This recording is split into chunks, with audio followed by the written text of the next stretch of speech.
A warm welcome to all of y'all. So currently, let me just introduce you a little bit about career pathways.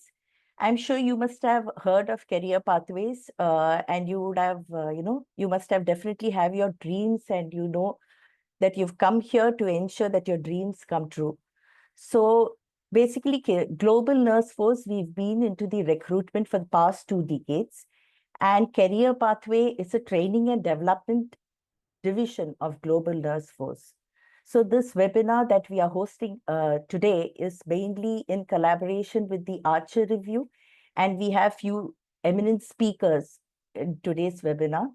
So we believe by the end of the webinar, you'll have a clear understanding as to what is it that you're supposed to look forward when you're talking about an NCLEX examination. So it will sort of help you to be prepared mentally. So just briefing you all about our career pathways. So we create global opportunities for various healthcare professionals. We are the training and development division of Global Nurse Force. That's what career pathway is.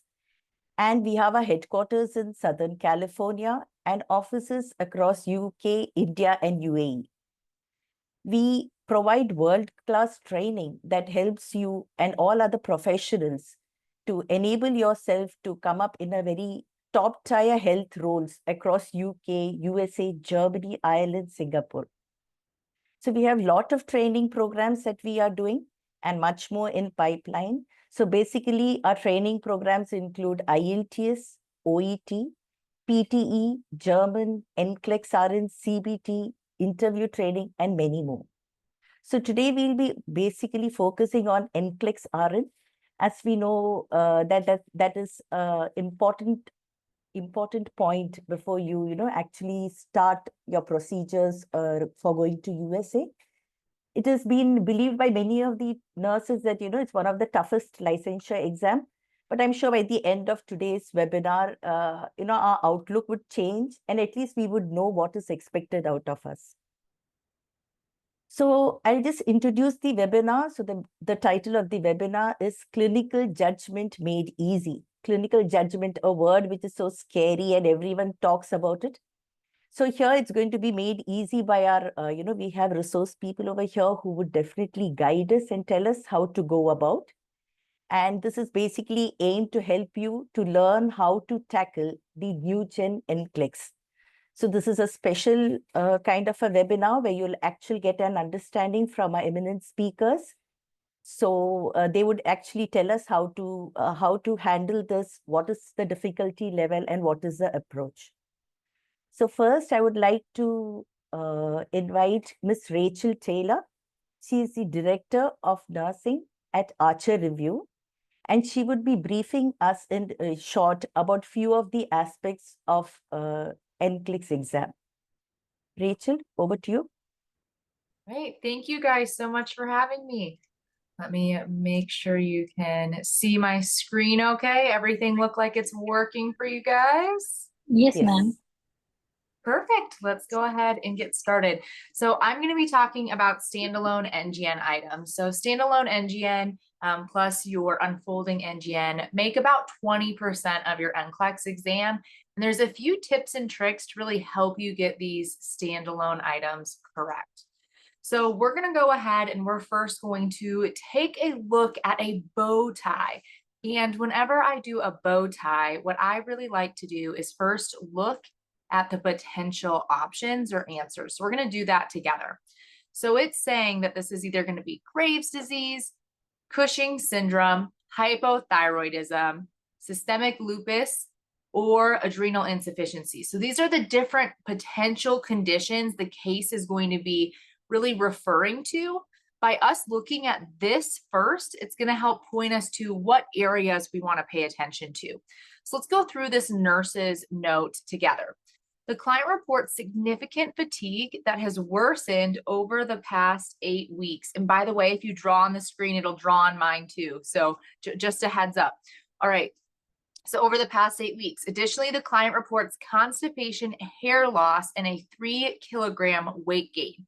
She reports missing work because of difficulty concentrating and persistent fatigue. So already your red flag should be going up of, hey, these are some things that are a problem.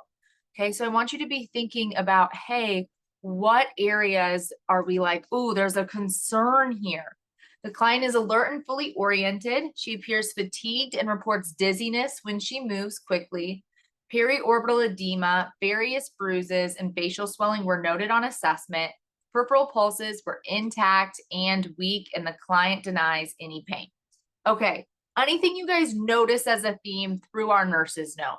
Do you think this client their system is slowing down? Is their system speeding up? What do you guys think is going on? Let me know in the chat. And if you said, hey, it seems like she might be slowing down, right? You're absolutely correct there. So let's look at our vital signs. The oral temp is 36.1 degrees Celsius. Pulse is 51, respiration's 15, blood pressure 93/61, and our oxygen saturation is 95% on room air. And you're right, someone said slow and low vitals. Absolutely. So the very first step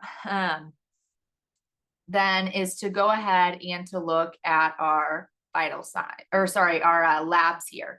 So when we look at the labs, if we think things are low and slow, there's a few labs I really like to look at. Does anyone know what labs we may want to look at? So I really like to look at my TS.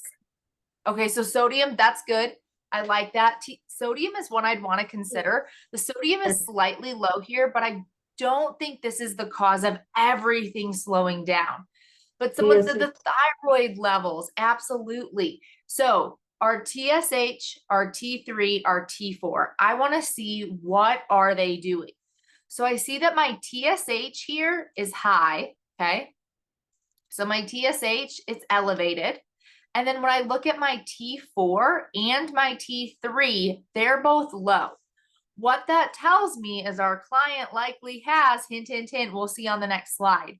Now, hemoglobin and hematocrit, we also want to note that these are both low. This may or may not be a distractor. So let's go ahead, let's go back to our actual question that we have to figure out together.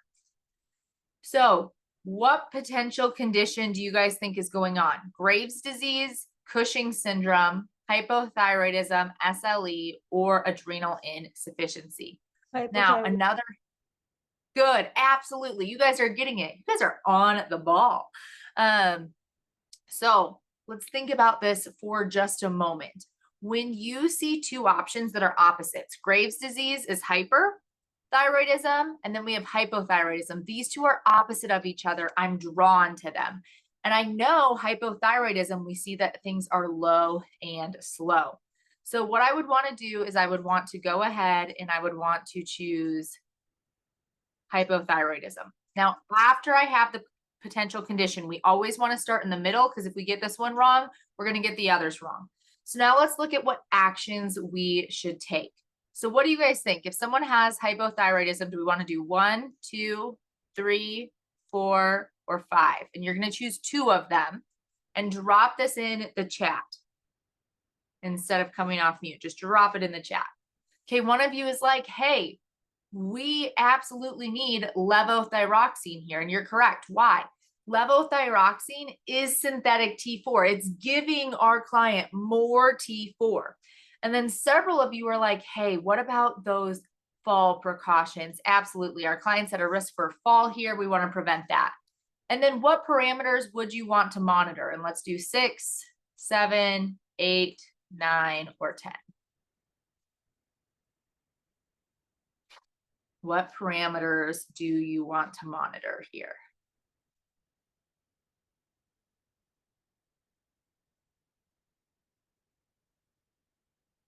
Good.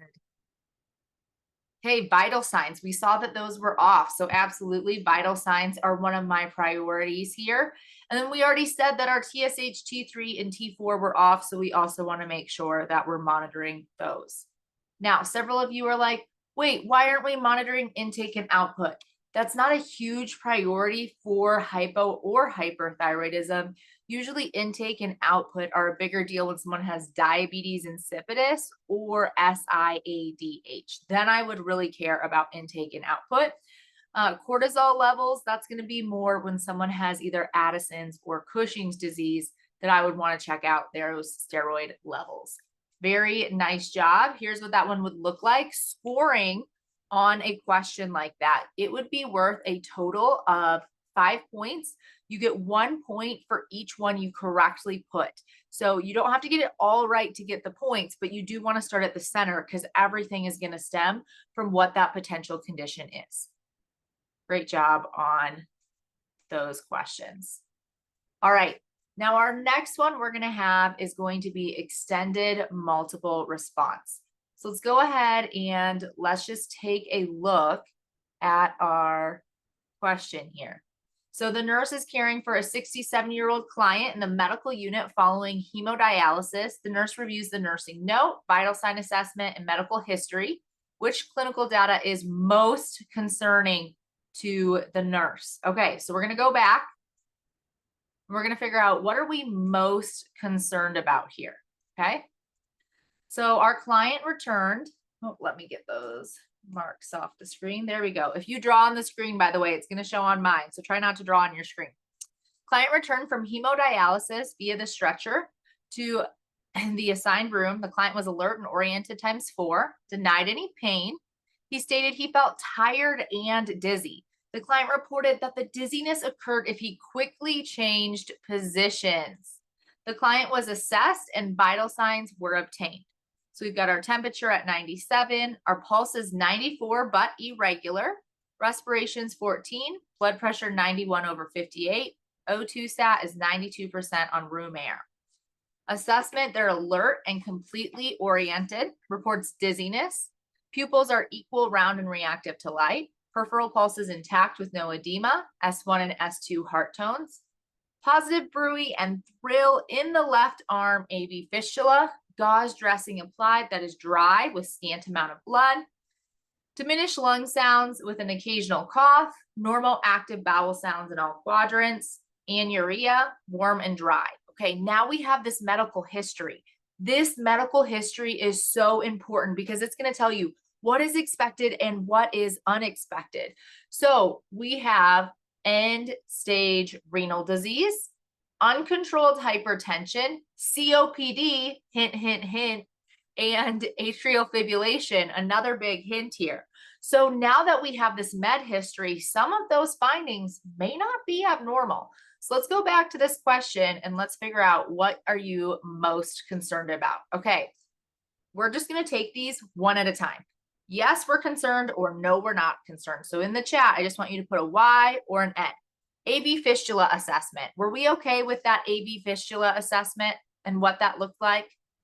We should be able to palpate a thrill and we should be able to hear a bruit, right? So those are expected findings.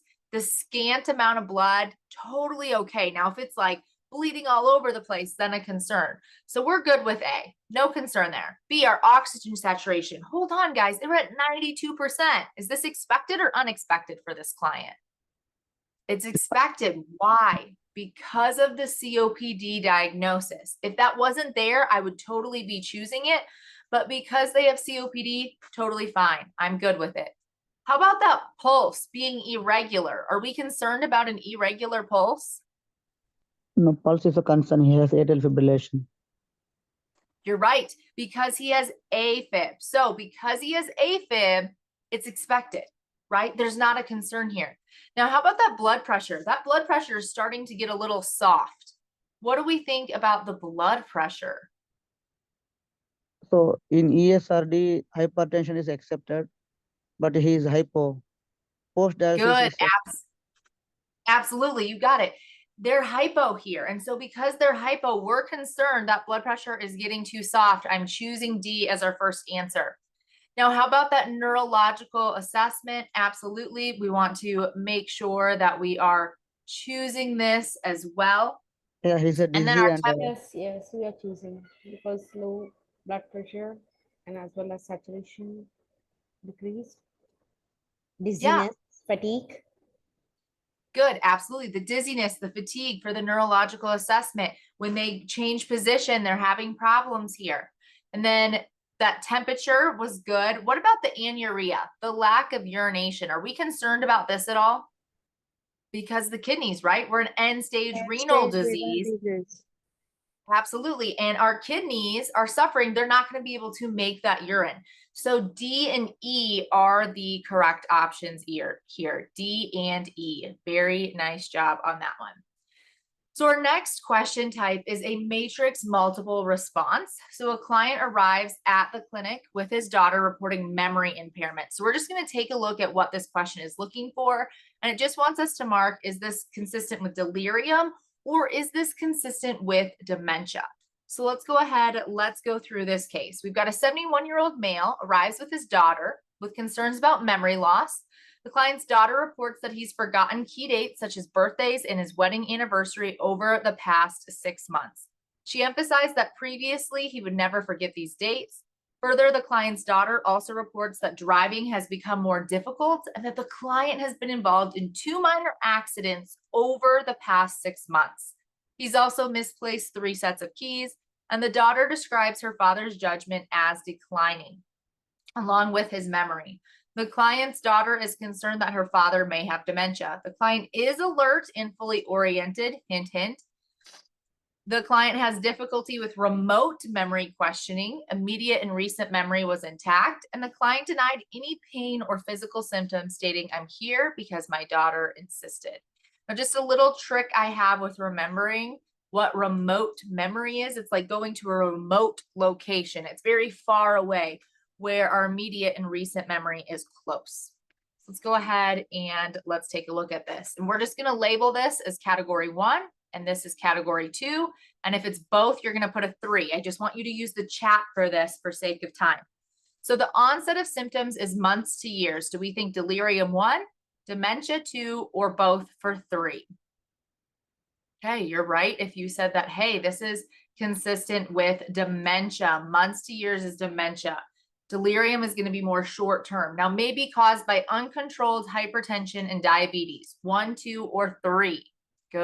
I'm seeing correct answers again with saying, hey, that's dementia. And it makes sense because uncontrolled hypertension and diabetes, this is happening over months to years. These are chronic conditions. And when we don't control chronic conditions, it can lead to a chronic problem.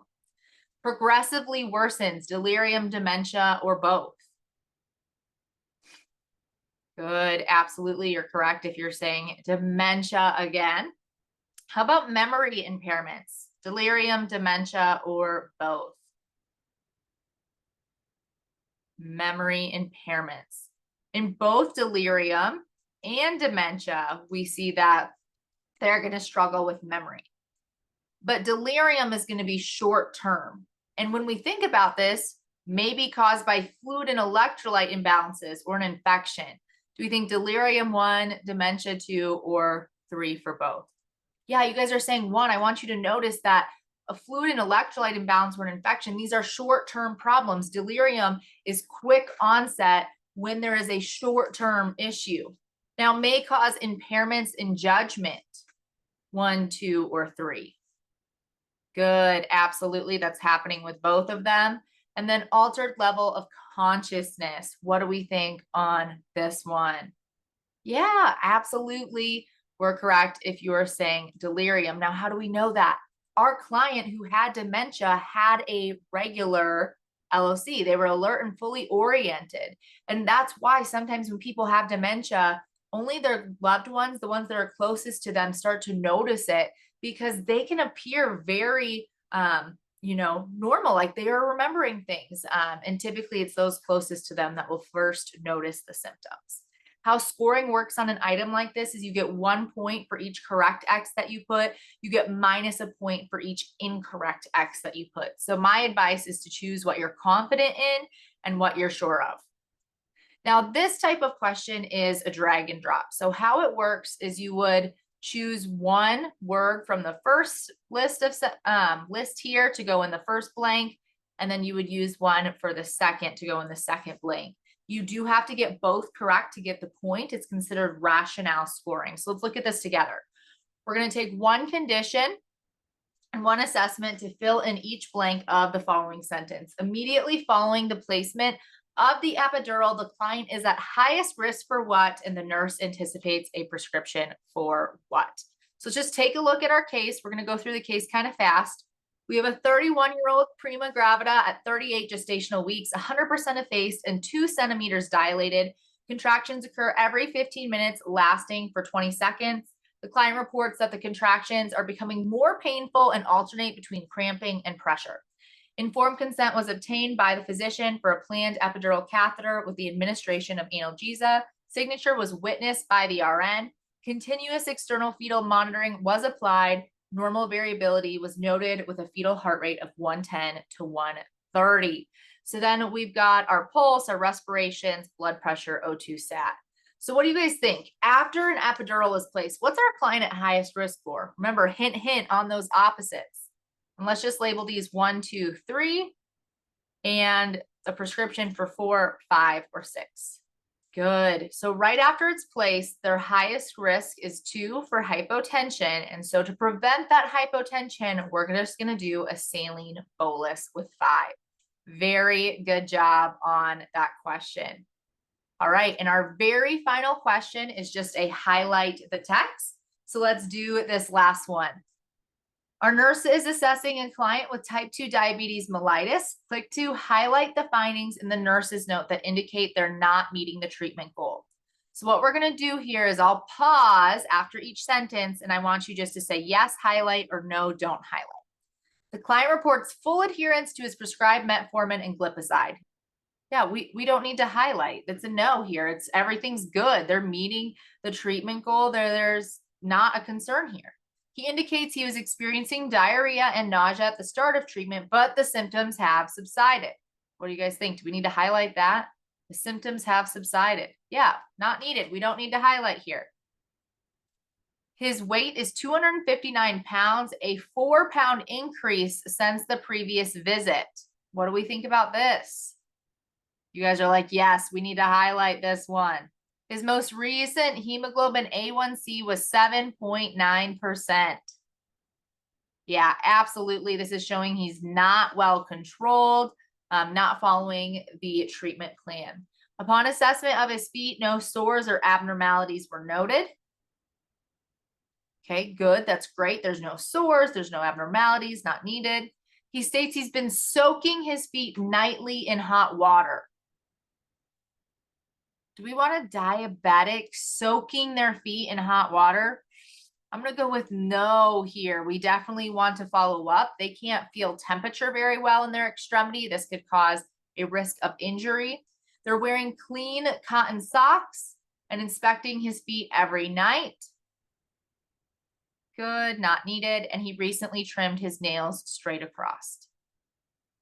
Yep, that's good. Not needed. How each of these would work is each highlight would be a point. So this question would be worth 3 points. If you add an additional highlight, you would get -1. So there is that final answer. And those are our standalone items. Thank you guys so much for having me. Thank you, Rachel. That was really so nice. Okay, I'm very sure that for everyone, they must be waiting for a few more case studies like this.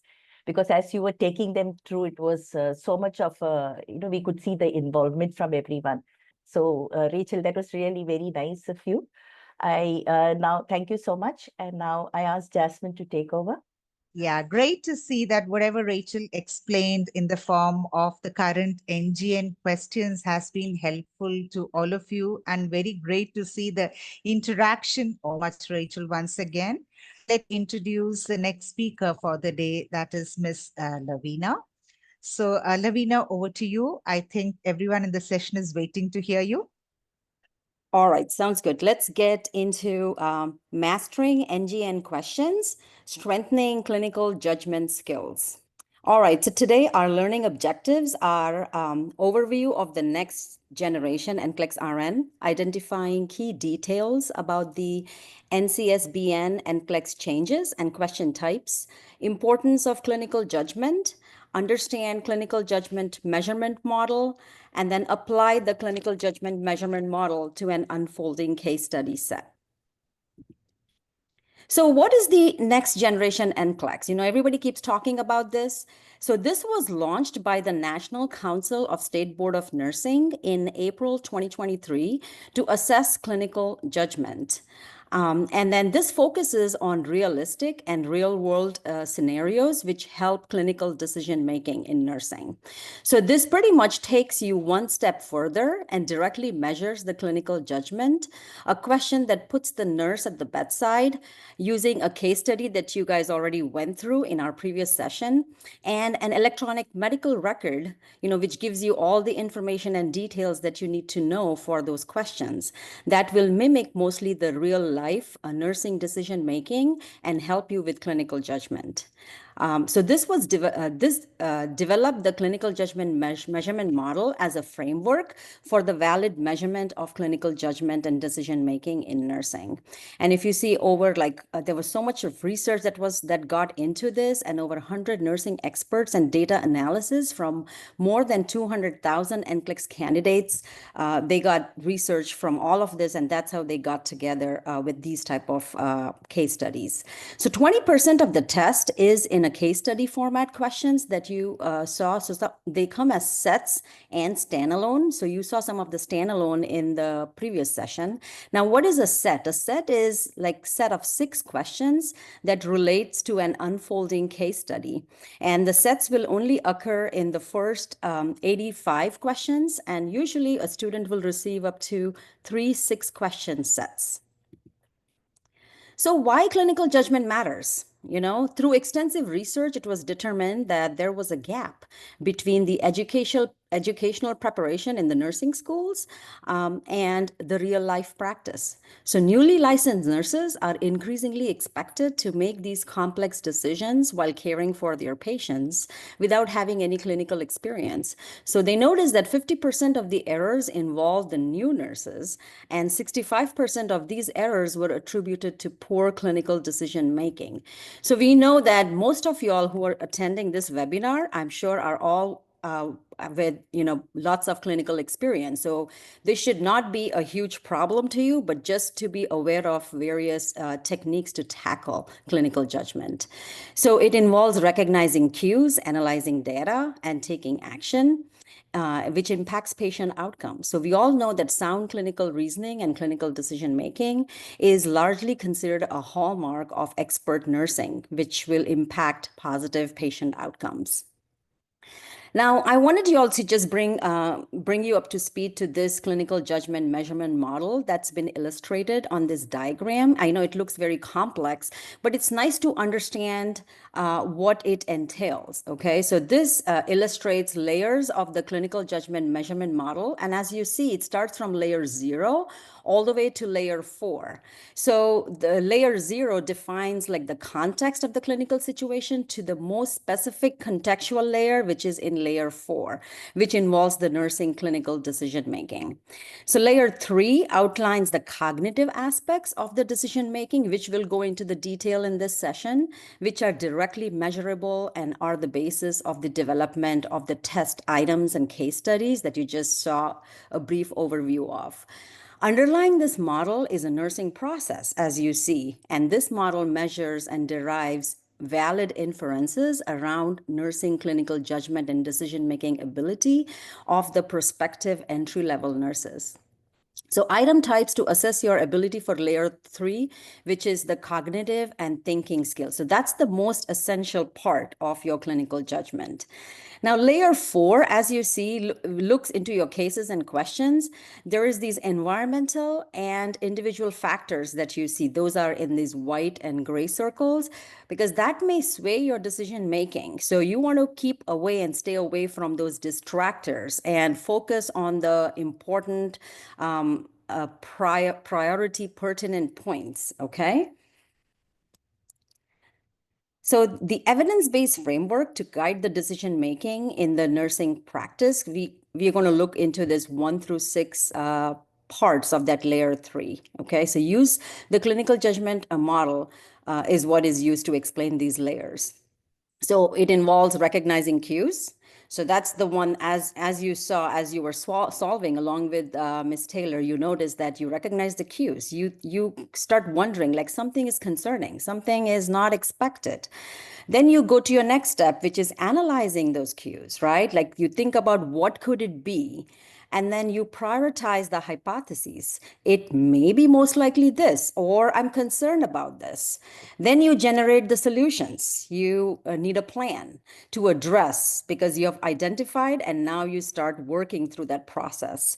Then you take action. You implement the interventions from that set of plan that you have. And then finally, you evaluate those outcomes to find out if the client is better, or, do you have to tweak your intervention, or is any further teaching needed? So in other words, if you see, the first three is all about thinking and processing, and then the last three is all about doing. So the NGN question types, the things that are usually, so you do have traditional NGN question, traditional NCLEX-RN questions, and then you have these case studies with multiple parts. Then you have the standalone clinical judgment items, which you just went through, and then there are some new item types like the matrix, close types, drop down, and then the drag and drop. Okay. We'll kind of touch a little bit on each, just so you have an idea of what they look like. So example of drag and drop is, you read the medical record that's been given to you on the left. So make sure that you read at its entirety. So you pick the cues, and then you have to drag words from these choices below. So there is this answer well, and they're color coded. So you'll see that there is a lighter blue and a darker blue, and then make sure that the blank spaces match those color codes. So you have a condition on one side, and then you may have the findings appropriate for that particular condition. So that's one type. Then you have an example of a case study question that you just worked on, like a matrix and grid question type, where you have all these tabs on the top. Make sure to toggle on those tabs. It's very important because you have all the pertinent data given to you. So there is health history, there may be nurses' notes, and those nurses' notes may be in sequence because you'll see the time, and with time change or shift change, there may be change in patient condition. So make sure to pay attention to those. The same goes for the vital signs and the lab values. So all these parts, they're all parts of patient's electronic medical record, and which is given to you in this scenario.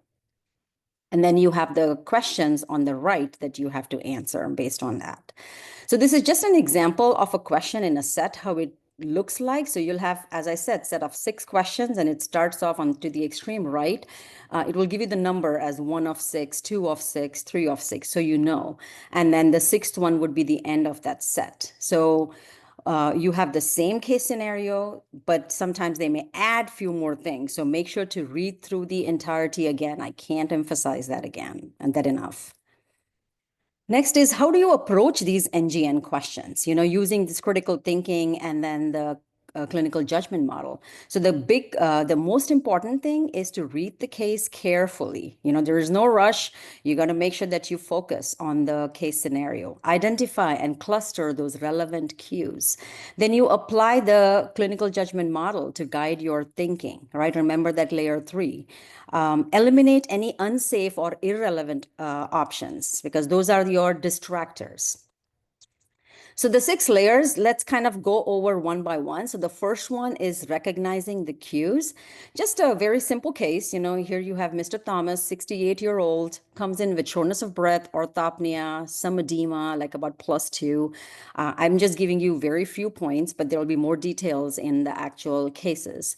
Now here you identify, the relevant and important information from different sources, which could be medical history, which could be vital signs, the lab values, or the symptoms and assessment findings that the patient comes in with. So cue recognition, it depends on the knowledge, which is gained through years of experience, and that accumulates. The more years of experience you have, the more exposure, the more practicality, and you'll be able to apply those in those scenarios. So then you identify the relevant cues that point to the potential problem, which is most important, which is of immediate concern.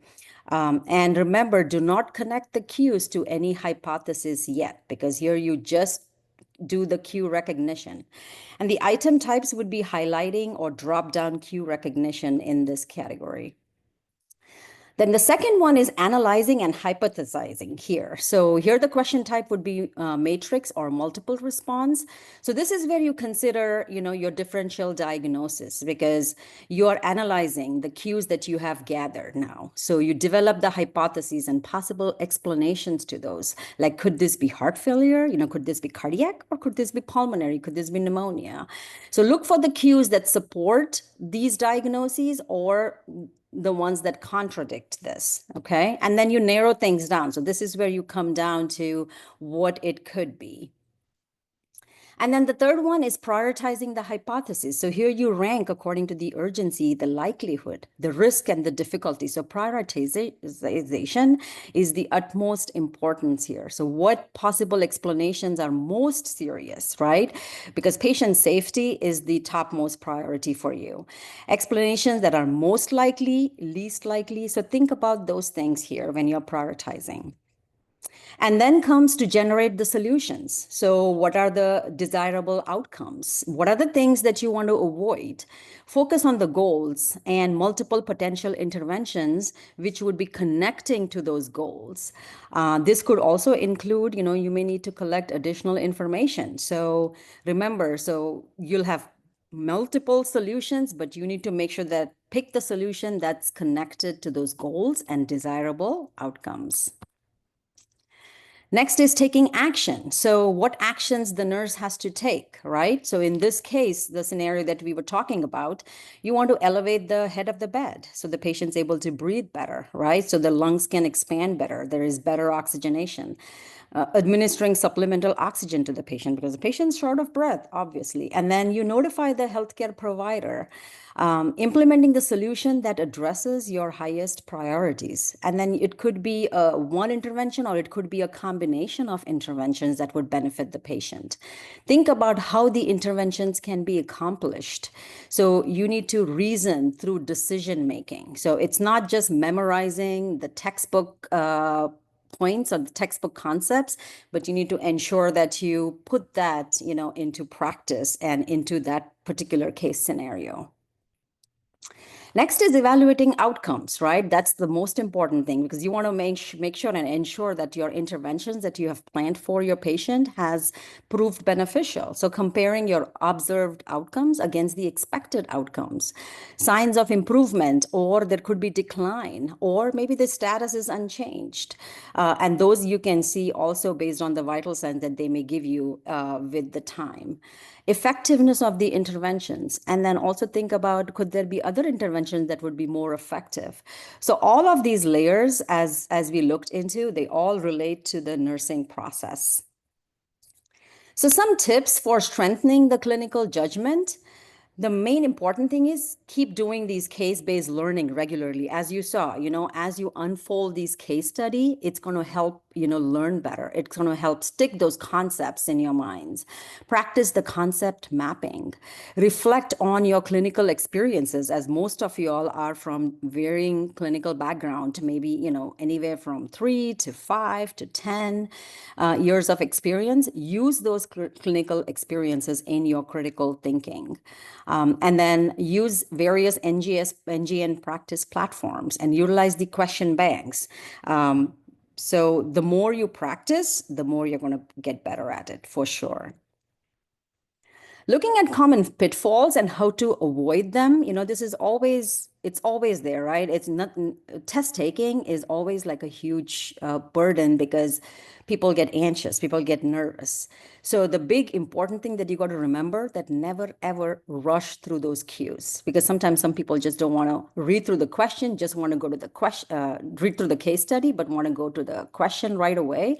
That's not how you're going to approach it. You're going to make sure that you read through the case study carefully. You have time to go through that. Choose the familiar answers instead of the best ones, okay? Is not the right choice. So these are the pitfalls. So again, you want to make sure that you get the best choice and not the ones that sound familiar to you, because you want to relate that to that case study. Misinterpreting the scenario. Sometimes it's possible you may have had an experience something similar to that, but then you use that and not the scenario. So ensure that you read through the scenario and interpret them appropriately. The big one is the final one, which is changing answer choices, which I'm sure many of you all must have experienced this. So do not keep changing your answers frequently, because the more you change, the more you do second guessing, the more you're going to be committing errors. So always avoid that. So just few final thoughts. Clinical judgment is not a skill. It's a habit of the mind. So you need to train your mind to use and utilize your critical thinking, your clinical judgment on a day-to-day basis, not just for the NCLEX test, but also on your day-to-day clinical practice, at your bedside. Utilize it, because it's growing your mindset. That's what it is. So NGN pretty much mirrors the real life nursing. It's not just textbook nursing, but it's practical nursing.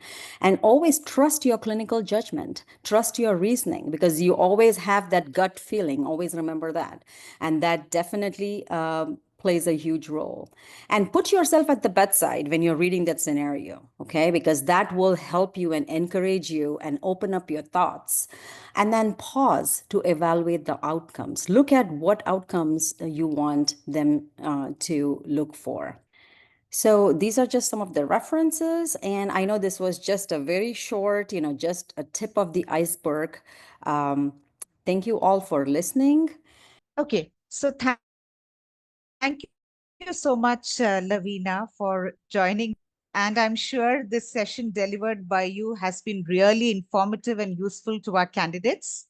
She's also an adjunct professor at the University of South, first-hand information to how to keenly understand and go through a case study, a scenario, how to pick up the cues, and how to sideline the not so important information. Thank you so much, Laveena. And right now, we will move on to our third speaker of the day, who is none other than Ms. Srividya from Global Nurse Force. She is a training and development head at GNF Career Pathways. Over to you, Srividya. Thank you, Jasmine. So I would just brief you all about at Global Nurse Force, what is this NCLEX program that we've planned. But before that, let me just tell you a few things about what is our principle and, what is it that what are the things that we follow. So at Career Pathways, which is a training and development division of Global Nurse Force, our overall aim is to ensure that your dreams of working abroad has been accomplished. So basically, whatever training programs we are offering, it's not a teaching institute where we are thinking that we'll teach you, but it's more focus is on learning. So you have already heard from Rachel and from Laveena, and you know what at all is required, what preparation needs to be in. So I would like to just brief you all saying that at Global Nurse Force, we are rich with all these resources. We have expert trainers. We have trainers who give you all personalized guidance. We understand that the trainers, are not fresh people. We already come, you already have a lot of experience, maybe a special area or throughout.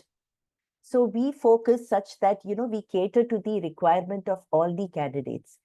Definitely, as during the presentations, everyone has always stressed the importance of practicing and, ensuring that you learn the art of answering questions.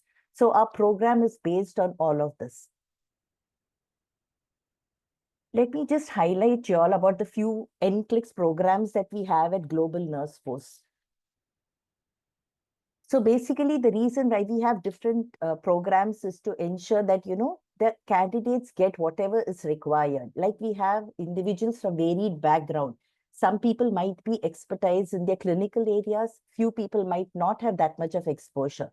But in the end, we need all our candidates to be at par to develop the critical thinking ability and be able to crack the exam. So based on this, we have 3 programs. We have NCLEX Professional, NCLEX Essential Plus, and Hybrid. I will just brief you all a bit so that you understand what is it that we are offering. NCLEX Professional and Essential Plus, both are 12-week program with a light difference, which I will explain to you all. And we have exclusive QA session practice, which we do as a part of our NCLEX Hybrid. I will just go to the first program, which is our NCLEX Professional. So this program is basically designed for candidates or for individual who needs a detailed kind of a curriculum, or rather the curriculum is planned such that, you'll get a deeper understanding of all the topics. Like when we have seen few case scenarios, or when we saw few matrix kind of questions from a different area, maybe, your mental health is something which you've never had exposure. So you need your gaps to be filled. So this NCLEX professional is basically ensuring a detailed curriculum. So it is stretched over a 12-week program where we have online classes Monday to Friday for every day for 2 hours. That's 8 p.m. to 10 p.m. Indian Standard Time. And what are the other things that we offer is that you definitely need a learning platform, a platform where you'll have question answers to practice, a place where your assessments would be done, where your progress would be tracked. So we use the Archer Review platform, and based on that, there are a lot of assessments that happens during the course, which includes your baseline assessment, readiness assessment, mock test, and CAT.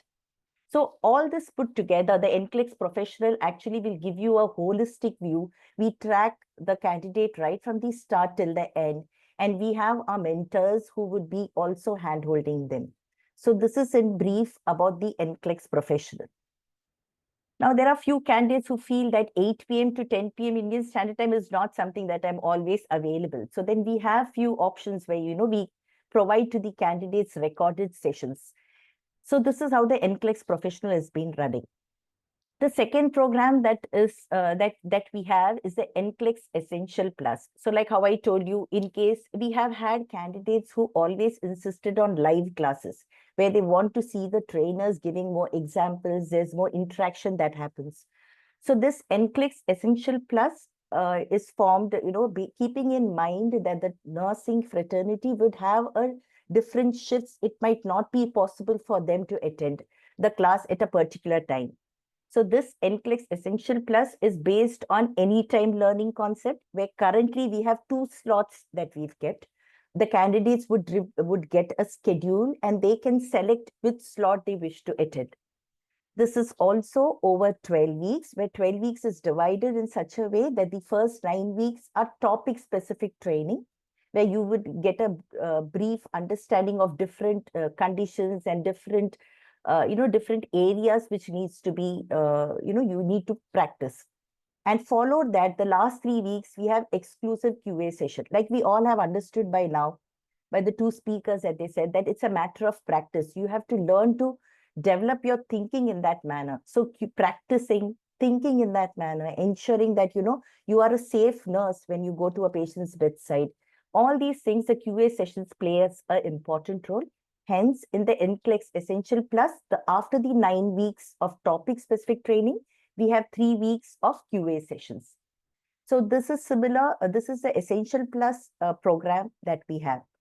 The assessments, practice questions, all that is similar to what we have in NCLEX Professional. The third program that we have is called NCLEX Hybrid. Now, even among y'all, there must be many candidates who have already done their working, they have done their practice. You might have taken the NCLEX training in some other institute. Due to some reason, you are not able to do it and you need a little bit of hand-holding. You have already done your working of detailed study, exclusive studies, all that you've done. So then we understand that there is a group of candidates who require practice in the QA sessions. So NCLEX Hybrid is a program apt for y'all, with the duration is 8 weeks.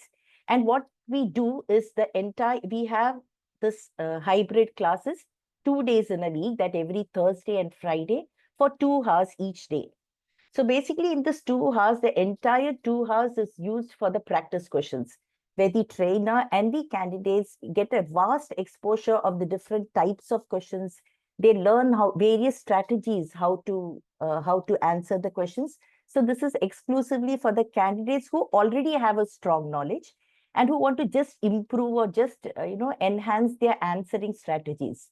So this is usually suitable for retakers or for candidates who have already done adequate working earlier. So NCLEX Hybrid is a kind of program which is over 8 weeks, and this is the structure of the hybrid program. One important thing that we would like to share with you all is that we have started a scholarship program. The scholarship program is called GNF Change Makers. So basically, we wanted the candidates who are very, who are very motivated, who have all the necessary skill. We want to just push and ensure that they reach their goals fast. So this GNF Changemakers is an exclusive scholarship drive program, which we conduct every month. It's usually conducted from the 1st to 10th of every month. You would get a link for the same so that you can also register.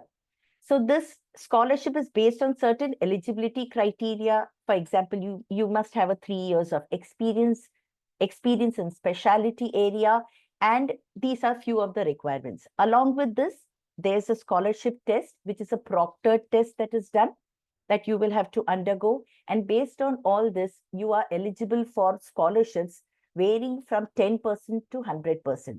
So we request all of you all to utilize this and, to come up, you can avail this facility, and it would definitely be a help for all of you. This is in brief about the scholarship drive. I'm very happy to present this slide because with so many years of adequate training, the curriculum that we've planned, one thing that we've realized is that there are a group of candidates who are not able to cope up with the, with the kind of the amount of input that needs to be put in. Okay, so they find it very difficult to get their concepts clarified. So keeping these kind of, to help these category of candidates, we've started with NCLEX Essential Bilingual Program. So currently, we are in the process of starting a Malayalam program. So this is basically a 12-week program. Again, you'll be having live classes 4 days in a week. And this is basically, our aim is to help the candidates to have a clarity in their concept. So with a clear concept and with adequate practice, definitely you are in a better position to crack the NCLEX exam. So definitely rest assured that the concept clarification is done in Malayalam or a language, but the NCLEX style questions will always have a bilingual explanation. So this is basically to enhance the understanding and the retention. We don't want any candidate to have a language barrier for not understanding a concept. So to overcome this hurdle, we have started with bilingual Malayalam. And I would really appreciate if y'all could also put in the chat box if there is any other language bilingual that you would like to, you'd like to be a part of.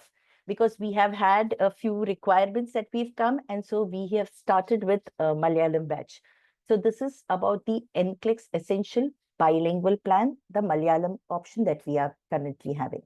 So these are the few of the training programs that we have that we have in the place for y'all. So you can choose which one is fitting you and which is the best one that will help you to clear your NCLEX exam. Thank you, Srividya, for giving an insight about the NCLEX training programs hosted by Global Nurse Force. As Srividya has already mentioned, every month we are running a scholarship program. So for all of you who are waiting to enroll and start your studies for the NCLEX, we are here to help you all the way. We have different programs, different packages to suit your needs, because I know we have people from all over the globe who have joined this session. So the working hours vary. So we have different programs which we run at different time slots to accommodate people from worldwide. So kindly reach out to the team. Let us know which slot you prefer, what kind of package you prefer. Is it Essential Plus or Professional or NCLEX Hybrid? Because I'm sure there will be repeaters, there will be first-time takers, people who have left their studies long back and want to start from the scratch. So we have different programs to cater to all your needs. Reach out to us, and we are here to help you every step of the way. All right. Thank you so much, everyone. And I would say it's goodbye for the moment from Global Nurse Force.